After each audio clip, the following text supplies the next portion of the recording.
నమస్తే.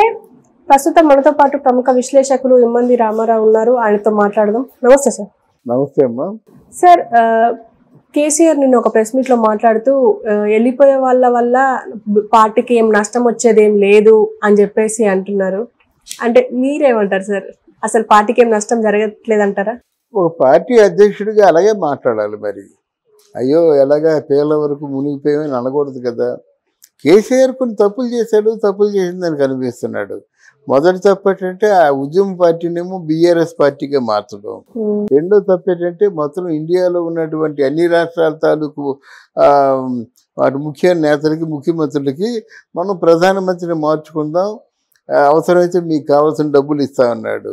అంటే మొత్తం ఈ స్టేట్లన్నిటికీ డబ్బులు ఇచ్చేందుకు సిద్ధంగా ఉన్నట్టే కదా.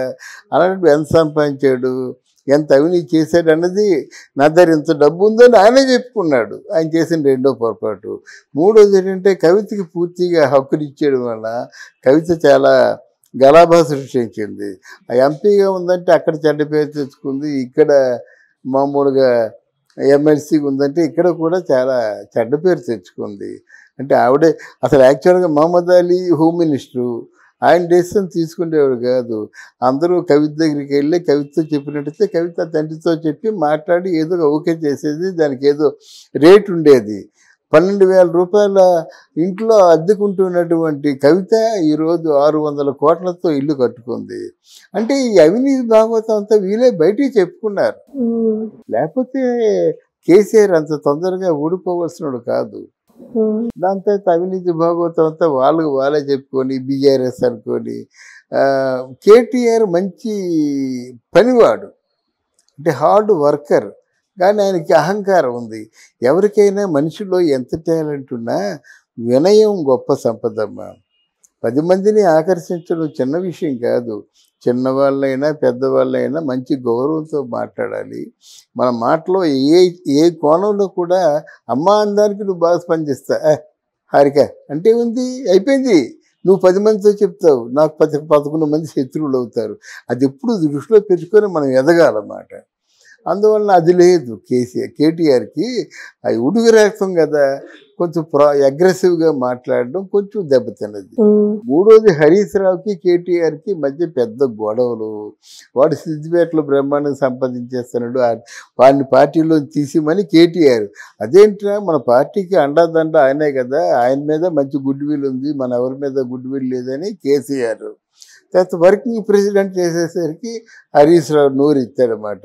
ఇంత అనుభవం ఉండి, నీతో ఉండి, ఉద్యమంలో కేటీఆర్ ఉద్యమంలో లేడు కదా.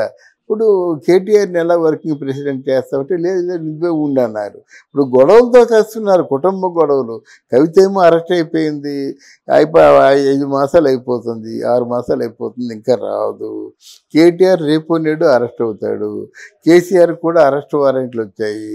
ఇప్పుడు చాలా చిక్కుల్లో పడ్డాడు కేసీఆర్. ఎక్సెప్ట్ ఈయన బీజేపీతో కలిసిపోతే తప్ప, బీజేపీకి మద్దతు ఇస్తేనే అంటాయి తప్ప ఇంకో మార్గం లేదు. బీజేపీకి మద్దతు ఇవ్వడానికి దానికి 5 సీట్లు ఉంటాయి కదా. ఉంటే నేను వస్తున్నంటే రంటండి అంటాం, 10 సీట్లు ఉంటే.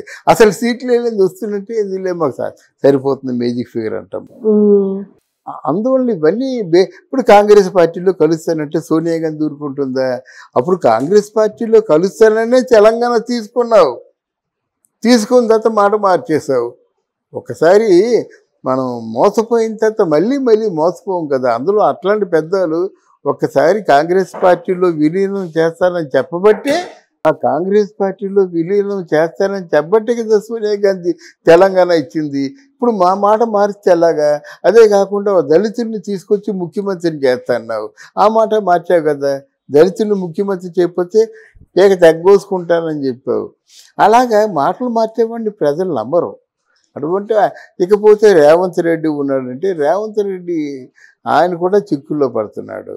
పిసిసి ప్రెసిడెంట్ మార్చమని చెప్తున్నారు. ఆ పెద్దవాళ్ళంటే నేను అంటున్నారు. ఇప్పట్లో ముసలి వాళ్ళేమో మీరేమో ఆయన హనుమంతరావు కానీ జానారెడ్డి కానీ వాళ్ళని మించిన వాళ్ళు ఎవరు లేరు కదా. అంత గందరగోళంగా ఉంది రాజకీయం. అంటే వ్యక్తిగతమైన లబ్ధి కోసం పాటుపడే మనుషులు వీళ్ళందరూ. ఇప్పుడు నువ్వు బీఆర్ఎస్ గురించి అడిగా కనుక బీఆర్ఎస్ చిక్కుల్లో ఉంటుందన్నమాట. డెఫినెట్గా వాళ్ళు చేసుకుంది అంతా పార్టీ ఖాళీ అయిపోయింది, ఇంకేముంది, మిగతా వాళ్ళు మారిపోతున్నారు. మల్లారెడ్డి లాంటి అమాయకుడు బలమైన సపోర్ట్ ఆయన తెలుగుదేశంలో మారిపోదామని చూస్తున్నాడు, ఇక మారలేదు. అలాగున్నప్పుడు మీకు బీఆర్ఎస్ పోయినోళ్ళు పోనీయండి, మనకేం ఇబ్బంది లేదు. నీకు మనుషులు ఉంటాయి కదా, ఇబ్బంది లేనిది. నీకు వచ్చింది 39, ఎక్కడ నువ్వు వాళ్ళతో పోటీ పడతావు నువ్వు. అందువల్ల కొంచెం పరిస్థితులు మరి ఏమో, కొత్త వాళ్ళని నమ్ముతాడు. కొత్త వాళ్ళు వచ్చారంటే పవన్ కళ్యాణ్ నమ్ముతారు. 5 సంవత్సరాల తర్వాత పవన్ కళ్యాణ్ జీవితం ఏమిటో మనకు తెలుస్తుంది, ఎంతవరకు నమ్మాలో ఎంతవరకు అవాయిడ్ చేయాలో. అలాగే పాత వాళ్ళని ఈయన ఈ మేరకు, ఇప్పుడు సపోజ్ కొత్త వాళ్ళకి 50,000 కోట్ల రూపాయలు ఫండ్ వచ్చింది కేంద్రం నుంచి.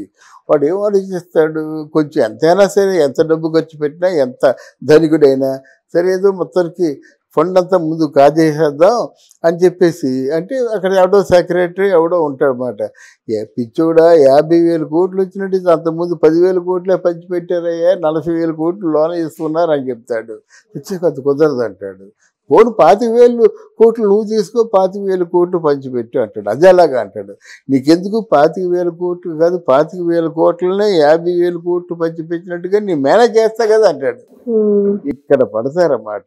ఇక్కడ పడిన తర్వాత మళ్ళీ ఎవరైతే మేనేజ్ చేస్తారని చెప్తారో వాడే ఈ బొక్కలన్నీ బయట పెడతాడు. ఇప్పుడు వైఎస్ఆర్సీపీ తాలూకు ఆ పార్టీలో ఉన్న కలెక్టర్లు అందరూ జరిగింది ఏమిటో మీకు చెప్తాను వచ్చారన్నమాట. అంటే జగన్మోహన్ రెడ్డి ఏ విధంగా దోచుకున్నాడు అవన్నీ కలెక్టర్లు చెప్తున్నారు. ఇది రాజకీయం. అందువల్ల దీన్ని నిఖార్సైన సేవాభావం ఉంటే తప్ప, అందుకే కర్ణుడు చెప్తాడన్నమాట, నువ్వు చేయాలనుకుంది చేసేయి, కుడి చేతితో చేసింది ఎడమ చేయి తెలియకూడదు.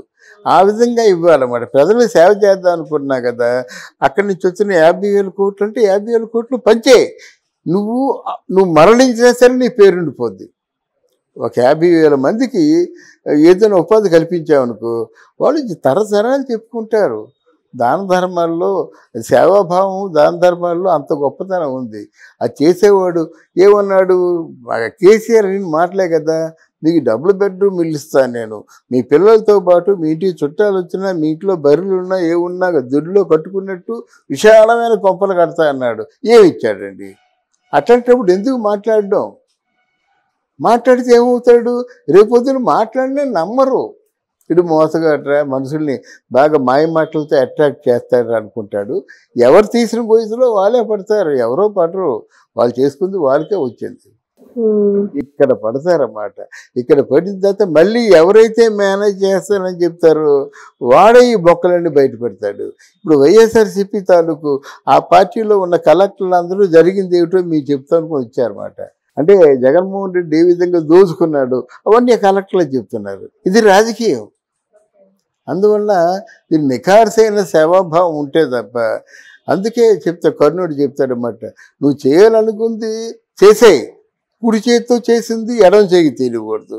ఆ విధంగా ఇవ్వాలన్నమాట. ప్రజలు సేవ చేద్దాం అనుకున్నా కదా, అక్కడి నుంచి వచ్చిన 50,000 కోట్లు అంటే 50,000 కోట్లు పంచేయి.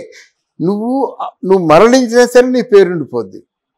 ఒక 50,000 మందికి ఏదైనా ఉపాధి కల్పించామనుకో, వాళ్ళు తరతరాలు చెప్పుకుంటారు.